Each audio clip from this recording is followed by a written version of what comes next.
Demi mempercepat upaya pemulihan pasca bencana, pemerintah Provinsi Aceh mengizinkan pemanfaatan kayu hanyutan sisa bencana banjir dan tanah longsor guna kepentingan rekonstruksi fasilitas umum. Langkah tersebut dilakukan setelah terbitnya surat keputusan Menteri Kehutanan yang selanjutnya ditindaklanjuti dengan SK Gubernur Aceh dengan membentuk tim khusus percepatan pemanfaatan kayu hanyutan. Sekretaris Daerah Aceh Muhammad Nasir di Banda Aceh Senin 26 Januari menyebut tim percepatan menetapkan 3 tahapan utama sebelum kayu dapat dimanfaatkan oleh masyarakat.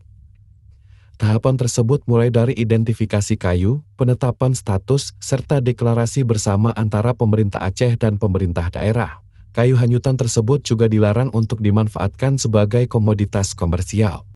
Larangan komersialisasi ditegaskan sebagai bentuk perlindungan hukum, sekaligus memastikan bahwa kayu hanyutan benar-benar dimanfaatkan kembali untuk kepentingan masyarakat yang terdampak bencana, dan bukan dimanfaatkan dengan motif ekonomi oleh pihak tertentu. Untuk pemanfaatan masyarakat ya, untuk 2 hal. Yang pertama untuk kebutuhan rumah ya, hunian masyarakat, yang kedua untuk fasilitas umum. Ya, kecuali yang 2 ini tidak dibenarkan untuk digunakan. Termasuk juga tidak boleh dikomersialisasikan ya? Tidak boleh dikomersialisasikan karena itu jelas diatur ya, hanya bisa digunakan oleh masyarakat untuk kebutuhan 2 hal tadi. Sekretaris Daerah Aceh M. Nasir SIP MPA mendorong percepatan pemanfaatan kayu hanyutan akibat bencana banjir sebagai sumber daya material untuk mendukung rehabilitasi dan rekonstruksi pasca bencana di Aceh.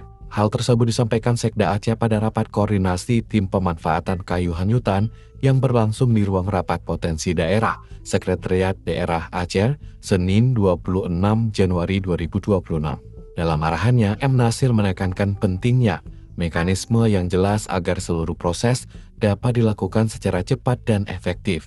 Ia menyebutkan pemanfaatan kayu hanyutan ini diupayakan rampung sebelum bulan suci Ramadan. Ia juga menegaskan bahwa kayu hanyutan tersebut harus benar-benar dimanfaatkan untuk kebutuhan masyarakat terdampak dan bukan untuk tujuan komersial. M. Nasir mengimbau agar seluruh proses pemanfaatan kayu hanyutan tersebut dikawal dengan baik. Melalui rapat koordinasi ini, pemerintah Aceh berkomitmen untuk mengoptimalkan sumber daya pasca bencana secara bertanggung jawab guna mendukung percepatan pemulihan dan meningkatkan efektivitas penanganan bencana di Aceh.